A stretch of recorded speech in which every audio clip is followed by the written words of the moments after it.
Hello everyone, welcome to this tutorial. इससे पहले हमने एल्गी वाला पेपर उठाया था।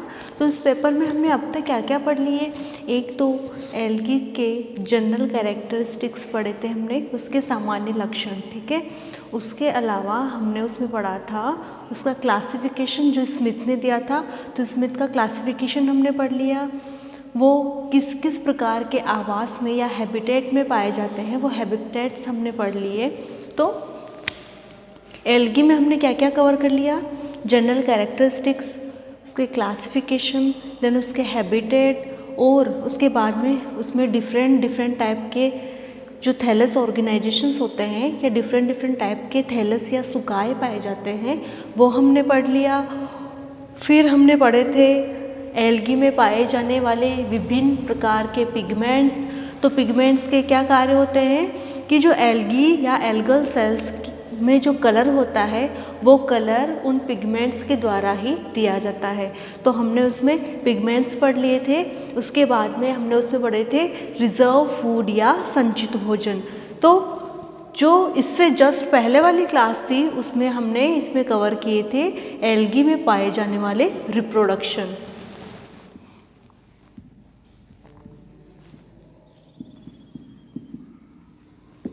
जिसे कहते हैं प्रजनन।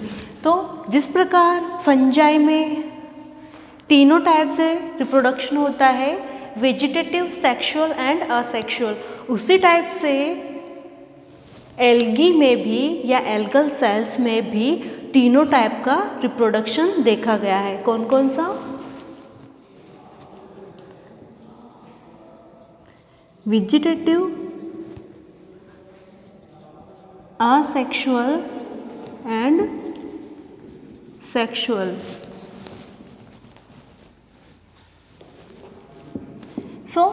पहले ये ध्यान रख लो कि आपके एग्ज़ाम में क्वेश्चन क्या क्या आते हैं। जो मैंने इस पेपर की या ये जो थर्ड पेपर है इसकी यूनिट फर्स्ट आपको पढ़ाना शुरू किया है, तो इस जो फर्स्ट पेपर है उसमें आपके क्या क्या पूछ सकते हैं। एल्गी के जनरल कैरेक्टरिस्टिक्स आपको पूछ सकते हैं, एल्गी का क्लासिफिकेशन आपको पूछ सकते हैं। बड़े क्वेश्चन में आपको एल्गी के रिजर्व फूड्स व पिगमेंट्स दोनों एक साथ पूछ सकते हैं, या शॉर्ट नोट में या तो पिगमेंट्स पूछ सकते हैं या संचित भोजन पूछ सकते हैं। उसके अलावा जो मेजर क्वेश्चन होता है, बड़ा क्वेश्चन, उसमें आपके थैलस ऑर्गेनाइजेशन या सुकाय का संगठन पूछ सकते हैं, या फिर मेजर क्वेश्चन में आपके एल्गी में पाए जाने वाले रिप्रोडक्शन को पूछ सकते हैं, ठीक है। तो आपको अच्छे से इसे पढ़ना है। तो इससे जस्ट पहले वाली क्लास में हमने पढ़ा था कि एल्गी में पाया जाने वाला रिप्रोडक्शन तीनों टाइप से होता है, vegetative, asexual and sexual. Means कायिक जनन, अलैंगिक जनन व लैंगिक जनन। तो वेजिटेटिव या कायिक जनन में क्या होता है कि जो मदर फिलामेंट होता है एल्गी का, मदर फिलामेंट, मातृ तंतु, तो वो मदर फिलामेंट अलग अलग टाइप से डॉटर फिलामेंट का निर्माण करता है। तो कैसे, इसमें हमने पढ़ा था जो वेजिटेटिव रिप्रोडक्शन होता है वो कैसे होता है, फ्रेगमेंटेशन से,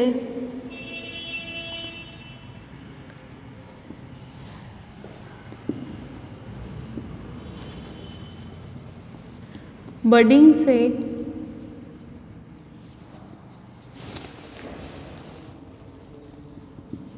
बाइनरी फिशन से,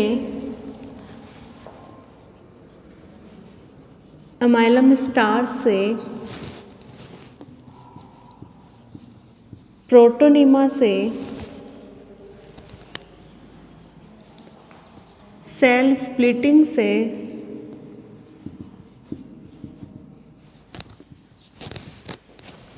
एकाइनिट से,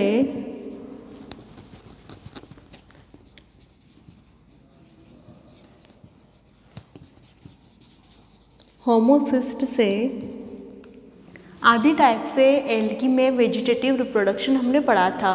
तो ये जो मोस्ट है वो मैंने यहाँ पे बता दिया कि हमने एल्गी में डिफरेंट टाइप से वेजिटेटिव रिप्रोडक्शन कल वाली क्लास में बता दिया था कि उसमें फ्रेगमेंटेशन के थ्रू भी हो सकता है वेजिटेटिव रिप्रोडक्शन, बडिंग के थ्रू भी हो सकता है, अमाइलम स्टार्स के द्वारा, मीन्स कुछ संचयी स्ट्रक्चर बनती है, रिजर्व स्ट्रक्चर्स बनती है ट्यूमर जैसी, हाँ ट्यूमर के थ्रू भी इनमें वेजिटेटिव रिप्रोडक्शन हो सकता है।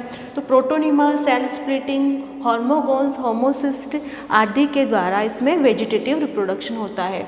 और ओवरऑल सेंस क्या निकलता है कि जो मदर एल्गल फिलामेंट होता है, इस मदर एल्गल फिलामेंट से नए डॉटर फिलामेंट या थैलस का निर्माण होता है। जो असेक्सुअल रिप्रोडक्शन होता है या एल्गल सेल्स में होने वाला असेक्सुअल रिप्रोडक्शन असेक्सुअल स्पोर्स के द्वारा होता है।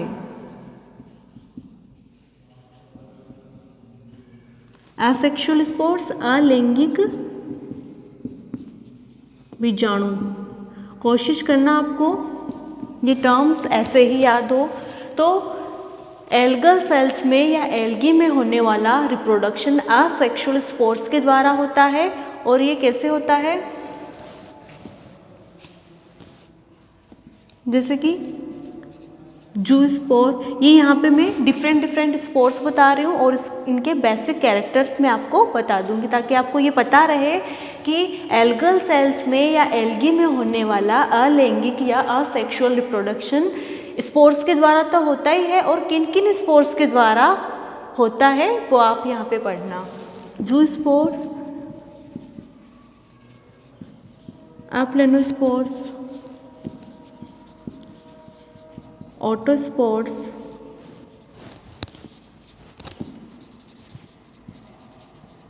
हिप्नोस्पोर्स, akinete, auxospores, endospores,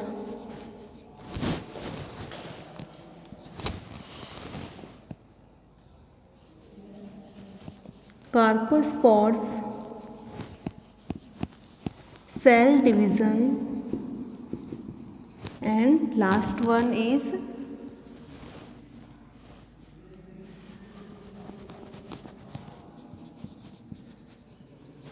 Pamela stage,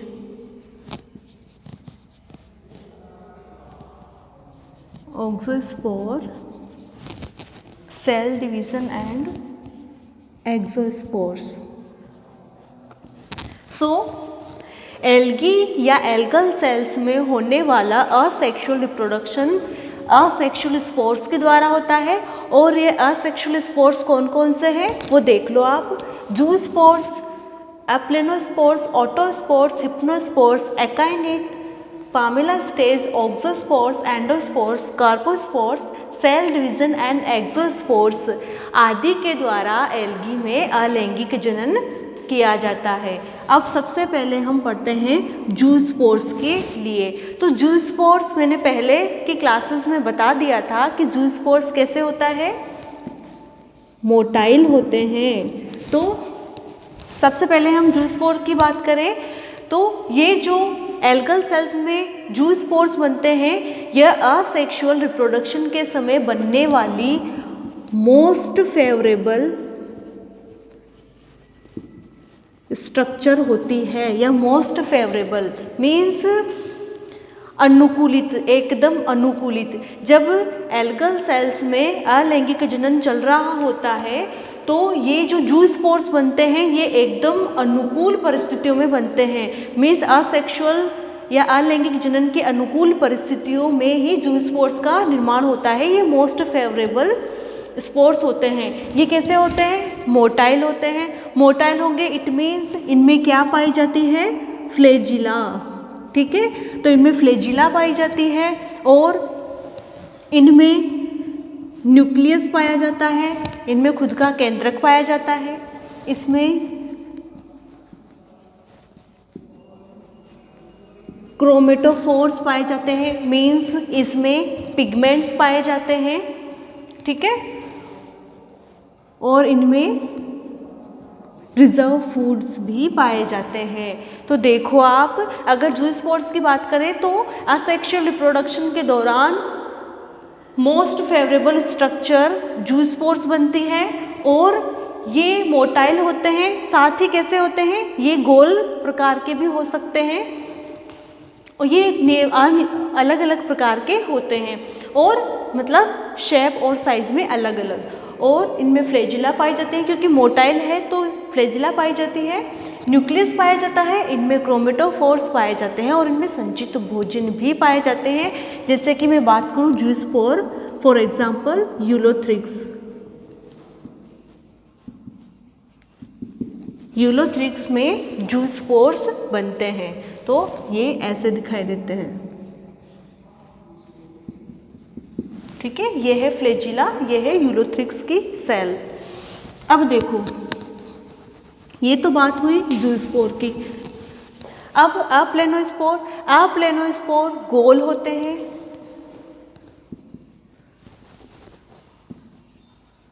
और नॉन मोटाइल होते हैं, मीन्स अचल प्रकार के होते हैं। इट मीन्स इनमें फ्लैजिला का अभाव होता है।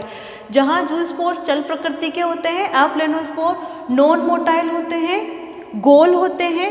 इनमें नॉन मोटाइल होंगे, इट मीन्स इसमें फ्लैजिला का अभाव होगा और ये मोटी भित्ति युक्त होते हैं। ठीक है, फिर हम बात करते हैं ऑटोस्पोर्स की। तो ऑटोस्पोर्स कैसे होते हैं, ये अपनी मदर के रेप्लिका होते हैं। मदर रेप्लिका मीन्स अपनी माता के प्रतिबिंब होते हैं। ठीक है, तो अगर मैं ऑटोस्पोर्स की बात करूं तो ये जो ऑटोस्पोर्स होते हैं, ये ऑटोस्पोर्स असेक्सुअल रिप्रोडक्शन के दौरान बनते हैं। ये भी कैसे होते हैं, अप्लेनोस्पोर्स थिन वॉल्ड होते हैं। सॉरी, यहाँ पे मिसिंग हो गया। अप्लेनोस्पोर्स नॉन मोटाइल होते हैं, साथ में ही थिन वॉल्ड या पतली भित्ति युक्त होते हैं। इन पे फ्लैजिला का अभाव होता है। जहाँ ऑटोस्पोर्स की बात करूँ तो असेक्सुअल रिप्रोडक्शन के दौरान जब ऑटोस्पोर्स बनते हैं तब ये ऑटोस्पोर्स कैसे होते हैं, छोटे होते हैं और अपनी मदर के रेप्लिका होते हैं, अर्थात ये अपनी माँ के प्रतिबिंब होते हैं। सेम अपनी मदर स्पोर्स के समान ही ये दिखाई देते हैं या मदर प्लांट के समान ही ये दिखाई देते हैं और ये मोटी भित्ति युक्त गोल संरचनाएं होती है। फिर आते हैं हम हिप्नोस्पोर्स पे। ये कैसे होते हैं, ये भी नॉन मोटाइल होते हैं। Non motile it means flagella का अभाव होता है। उसके अलावा ये मोटी भित्ति युक्त संरचनाएं होती है और ये प्रतिकूल परिस्थितियों में या अनफेवरेबल कंडीशंस में बनने वाली असेक्सुअल स्ट्रक्चर्स होती है।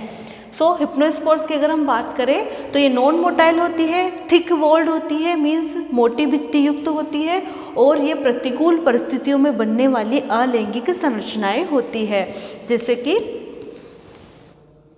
वॉल्वॉक्स। ठीक है, अब देखो एकाइनिट। तो इनके स्पोर्स की वॉल मदर वॉल से ही बनती है, या मैं यूँ कहूँ कि मदर फिलामेंट की भित्ति से ही इनकी भित्ति का निर्माण होता है। तो ये कैसे दिखाई देंगे, ऐसे। ये क्या हो गए, एकाइनिट। तो इनकी भित्ति का निर्माण मदर फिलामेंट की वॉल से ही होता है और ये भी प्रतिकूल परिस्थितियों में बनने वाली असेक्सुअल स्ट्रक्चर्स होती है। ये भी थिक वॉल्ड होती है और ये अंडाकार संरचनाएं होती है। ठीक है, ये कैसे होते हैं, ये अंडाकार स्पोर्स होते हैं या अंडाकार असेक्सुअल स्पोर्स होते हैं और इनकी जो भित्ति होती है वो मदर की वॉल से ही निर्मित होती है और ये भी थिक वॉल्ड होती है और प्रतिकूल परिस्थितियों में बनते हैं। फिर आते हैं हम पामेला स्टेज। ये उन एल्गीज में पाए जाते हैं जो जलीय प्रकृति के होते हैं, या मैंने जब आपको आवास बताए थे तो मैंने बताया था कुछ एल्गी एक्वेटिक नेचर के होते हैं, मीन्स वो मोस्टली वैसे तो एक्वेटिक ही होते हैं, लेकिन ये जो पूर्णतया जल पे निर्भर करते हैं वो एल्गीज में ये अवस्था देखने को मिलती है। इसमें क्या होता है कि जब जलाशय में या तालाब में, पौंड में जल समाप्ति की ओर होता है या वाटर की डेफिशिएंसी आ जाती है, पानी खत्म होने वाला होता है, तब इन एल्गीज की जो साइटोप्लाज्म होता है उनके साइटोप्लाज्म में डिविजन्स होने लगते हैं, विभाजन होने लगते हैं। और जैसे जैसे इनके साइटोप्लाज्म में विभाजन होंगे, विभाजनों के फलस्वरूप डॉटर साइटोप्लाज्म बन जाएंगे। मान लो ये है इसका साइटोप्लाज्म, ये है कोई एल्गी। ये एल्गी के साइटोप्लाज्म में जब जल समाप्ति की ओर होता है तब क्या होता है कि ये जो एल्गी होते हैं इनके सेल्स में साइटोप्लाज्म जो होता है वो विभाजन करने लगता है और विभाजन करके डॉटर साइटोप्लाज्म बनाता है। अब क्या होता है, ये जो डॉटर साइटोप्लाज्म बना इसके चारों ओर म्यूसिलेजिनस या श्लेष्मीय आवरण आ जाता है और इस श्लेष्मीय आवरण के कारण इनमें नमी बनी हुई रहती है, अर्थात ये मरने से बच जाती है। ये स्टेज सबसे पहले पामेला में देखने को मिली थी, इसीलिए इसे पामेला स्टेज कहते हैं। तो इसमें क्या होगा, जब जलाशय, ये आपके शॉर्ट क्वेश्चन भी आ सकता है 1 नंबर या आधे नंबर का, कि पामेला स्टेज क्या होती है। तो देखो, जब जलाशय में या पौंड में जल समाप्ति की ओर होता है तब ये स्टेज बनती है। इसमें साइटोप्लाज्म डिविजन्स करके डॉटर साइटोप्लाज्म का निर्माण करते हैं। ये जो डॉटर साइटोप्लाज्म होते हैं ये अपने चारों ओर म्यूसिलेजिनस या श्लेष्मीय आवरण बना लेते हैं जो इन्हें सूखने से बचाता है और इनमें नमी बनाए रखता है, जिससे ये जीवित रहते हैं। तो ये सबसे पहले पामेला में देखने को मिली थी, इसलिए इसे पामेला स्टेज भी कहते हैं और इसका एग्जाम्पल है यूलोथ्रिक्स। अब देखो ऑक्सोस्पोर्स, ये अपने मदर फिलामेंट से निर्मित होते हैं और ये भी नॉन मोटाइल होते हैं। तो ऑक्सोस्पोर्स अपने मदर फिलामेंट से ही निर्मित होते हैं, ये भी नॉन मोटाइल होते हैं और ये प्रतिकूल परिस्थितियों में अपने मदर फिलामेंट से अलग होकर नए थैलस का निर्माण करते हैं या जर्मिनेट होकर नए थैलस का निर्माण करते हैं। अब देखो एंडोस्पोर्स, ये जो एंडोस्पोर्स होते हैं ये मदर फिलामेंट के बीच में बनते हैं या मदर फिलामेंट की कुछ सेल्स संचय करके या रिजर्व करके किसका, फूड का। तो एंडोस्पोर्स मदर फिलामेंट के बीच में बनते हैं। कैसे बनेंगे कि जो मदर सेल्स होती है उन मदर सेल्स में से कुछ सेल्स का साइटोप्लाज्म डेंस हो जाता है, मीन्स उनका साइटोप्लाज्म गाढ़ा हो जाता है। गाढ़ा होने के बाद में वो कुछ पदार्थों का संचय कर लेगा या कुछ भोज्य पदार्थों का संचय कर लेता है, उसके बाद में अपने चारों ओर मोटी भित्ति का निर्माण कर लेते हैं। तो इस प्रकार ये thick walled non motile structures होती हैं जिन्हें एंडोस्पोर्स कहते हैं। अब देखो कार्पोस्पोर्स, ऑक्सोस्पोर्स किसमें बनते हैं,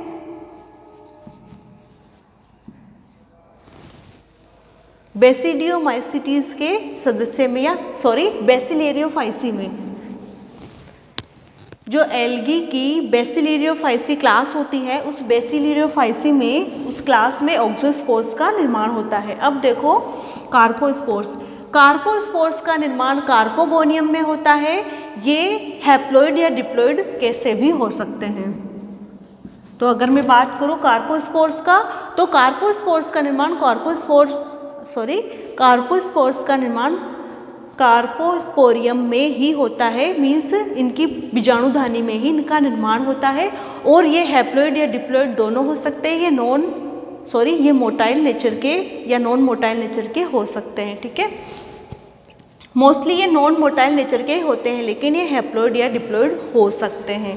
फिर देखो सेल डिविजन्स, इनमें सिनोबिया का निर्माण होता है। मैंने बताया था थैलस ऑर्गेनाइजेशन में सिनोबिया बनते हैं, वो सिनोबिया से यहाँ कनेक्ट करना कि इनमें सिनोबिया का निर्माण होता है और वो सिनोबिया लगातार डिविजन्स करते हैं, मीन्स डॉटर थैलस का निर्माण करते हैं। तो जब वो सिनोबिया लगातार डिविजन्स करेंगे तो डिविजन्स करके डॉटर सिनोबिया का निर्माण करेंगे।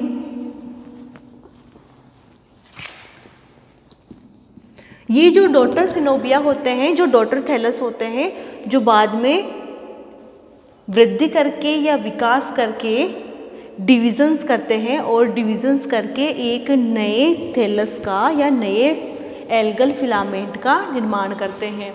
तो सेल डिवीज़न में क्या आएगा कि इसमें सिनोबिया का निर्माण होता है। ये सिनोबिया डॉटर सिनोबिया बनते हैं जो डेवलप होकर नए थैलस का या नए एल्गल फिलामेंट का निर्माण करते हैं। अब देखो एक्सोस्पोर्स। एक्सोस्पोर्स क्या होता है कि इसमें मदर फिलामेंट टर्मिनल पोर्शन से टूट जाता है या सिरे से टूट जाता है। टूट जाने के कारण इनका साइटोप्लाज्म बाहर आ जाता है और बाहर आकर एक गोलाकार संरचना में परिवर्तित हो जाता है या राउंड शेप में कन्वर्ट हो जाता है और इसके चारों ओर धीरे धीरे मोटी वॉल का या थिक वॉल का निक्षेपण होने लग जाता है। तो इस प्रकार से यह thick walled non motile asexual spores में कन्वर्ट हो जाती है। तो एक्सोस्पोर्स में क्या होता है कि एल्गल फिलामेंट सिरे से टूट जाती है या टर्मिनल एंड से टूट जाती है। टूटने के बाद में उसका साइटोप्लाज्म बाहर आता है जो बाह्य वातावरण में आने के बाद में थोड़ा डेंस हो जाता है या मैं यूँ कहूँ गाढ़ा हो जाता है और उसके बाहर धीरे धीरे वॉल का फॉर्मेशन होने लगता है और ये एक असेक्सुअल स्पोर्स में या एसेक्सुअल स्पोर में कन्वर्ट हो जाता है जो नॉन मोटाइल और थिक वॉल्ड होती है। इस तरह से zoospores, एप्लेनोस्पोर्स, ओटोस्पोर्स, हिप्नोस्पोर्स, एकाइनिट, पामेलास्टेज, ऑक्सोस्पोर, endospore, carpospore cell division और एक्सोस्पोर्स के थ्रू इनकम्प्लीट एल्गीज में असेक्सुअल रिप्रोडक्शन पाया जाता है। कार्पोस्पोर्स रोडोफाइसी के सदस्यों में बनते हैं, एकाइनिट नोस्टॉक में बनते हैं, पामेला या यूलोथ्रिक्स में देखने को मिलते हैं और एक्सोस्पोर्स वोल्वॉक्स में बनते हैं। इस तरह आपके ओवरऑल वेजिटेटिव और असेक्सुअल रिप्रोडक्शन खत्म होता है। नेक्स्ट क्लास में मैं आपको सेक्सुअल रिप्रोडक्शन समझाऊंगी। Thank you.